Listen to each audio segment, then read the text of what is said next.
जय। भगवान की जय। आज चैत्र शुक्ला कामदा एकादशी। धर्मराज युधिष्ठिर कहने लगे, हे भगवान, मैं आपको कोटि कोटि नमस्कार करता हूँ, प्रणाम करता हूँ। अब आप कृपा कर चैत्र शुक्ला एकादशी का महात्म्य बताने की कृपा करें। भगवान श्री कृष्ण बोले, हे धर्मराज, यही प्रश्न एक समय राजा दिलीप ने अपने गुरु वशिष्ठ से किया था। दिलीप रामचंद्र जी के पूर्वजों का नाम है। प्राचीन काल में रत्नपुर नामक एक नगर था। वहाँ ऐश्वर्यशाली राजा पुंडरीक राज्य करता था। रत्नपुर नगर में ललिता और ललित नाम के दो गान विद्या करने वाले निपुण थे, भजन कीर्तन करने वाले। स्त्री और गंधर्व थे, उन दोनों में बहुत स्नेहता, बहुत प्रेम था। एक समय पुंडरीक की सभा में अन्य गंधर्वों के सहित ललित भी गाना गाने आ गया और गाना गा रहा था। गाते गाते उसको अपनी प्रिया ललिता का ध्यान आ गया और इसी ध्यान में उसका स्वर जो था वह भंग हो गया, टूट गया। आजा जल्दी, बैठ जा। इसके कारण गाने का स्वरूप बिगड़ गया। ललित के मन का भाव जानकर पुंडरीक राजा जो थे वह क्रोध पूर्वक आ गए। क्रोध किया और कहा कि तुम मेरे सामने गाता हुआ अपनी स्त्री का स्मरण किया है, अतः तुम मनुष्यों को खाने वाला राक्षस बनकर अपने किए कर्म का फल भोगो। पुंडरीक के श्राप से ललित उसी क्षण महाविकराल राक्षस हो गया। उसका मुख अत्यंत भयंकर हो गया, मुख से दुर्गंध निकलने लगी। इस प्रकार राक्षस होकर वह अनेक के दुख भोगने लगा, अनेकों प्रकार के दुख भोगने लगा। जब ललिता को यह समाचार मालूम हुआ तो उसे बहुत बड़ा दुख हुआ और वह अपने पति के उद्धार का यत्न सोचने लगी। इधर ललित राक्षस बन अनेक प्रकार के घोर दुख सहता घने वनों में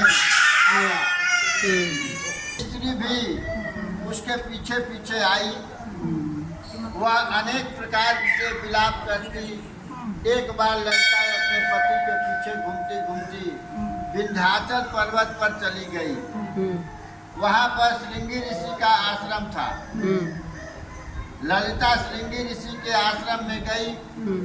वहाँ जाकर उसने विनीत भाव से प्रार्थना किया। विंध्याचल गई हो आप लोग? विंध्याचल जैसे वैष्णो माता का जो है ना मान्यता, वैसे विंध्याचल माता की भी मान्यता। उसे देखकर श्रृंगी ऋषि बोले, हे सुभगे, तुम कौन हो और यहाँ किस लिए आई हो? ललिता बोली कि हे मुनि, मेरा नाम ललिता है। मेरे पति राजा पुंडरीक के श्राप से राक्षस हो गए हैं। उनके उद्धार का कोई उपाय हो तो बताइए। श्रृंगी ऋषि ने कहा, हे गंधर्व कन्या, चैत्र शुक्ला एकादशी का नाम कामदा एकादशी है। उसका व्रत करने से मनुष्य के सब कार्य सिद्ध होते हैं। यदि तू कामदा एकादशी का व्रत करे और उसका पुण्य फल अपने पति को अर्पित करे तो वह शीघ्र ही राक्षस योनि से मुक्त हो जाएगा। मुनि के ऐसे वचन सुनकर ललिता ने चैत्र महीना के शुक्ल पक्ष की एकादशी का व्रत किया।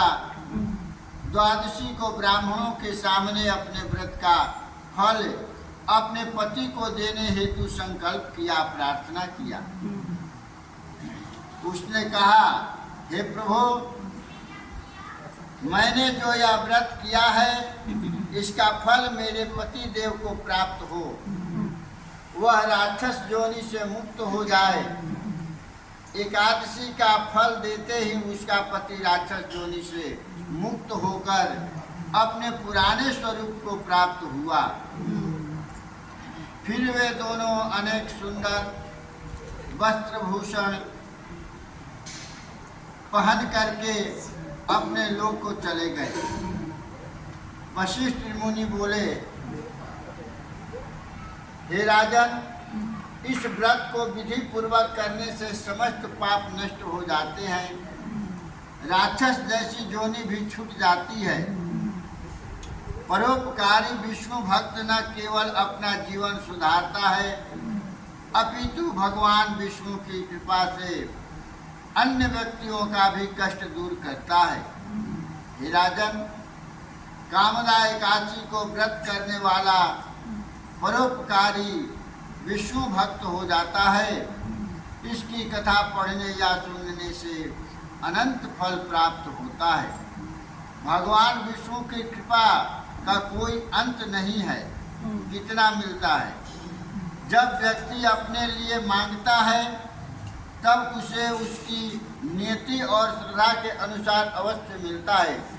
नियति मतलब जैसा नियत होता है और जैसा श्रद्धा होता है, उसी प्रकार भगवान भी उसको फल देते हैं। हाँ, यदि व्यक्ति अपने पुण्य किसी अन्य के लिए अर्पित करता है तो उसका श्रम तब ज़्यादा प्रभावशाली हो जाती है। अपने लिए तो कम होता है, लेकिन दूसरे के उद्धार के लिए अगर कोई यत्न करता है तो उसका पुण्य बहुत ज़्यादा प्राप्त होता है। बोलो वृंदावन बिहारी लाल की जय।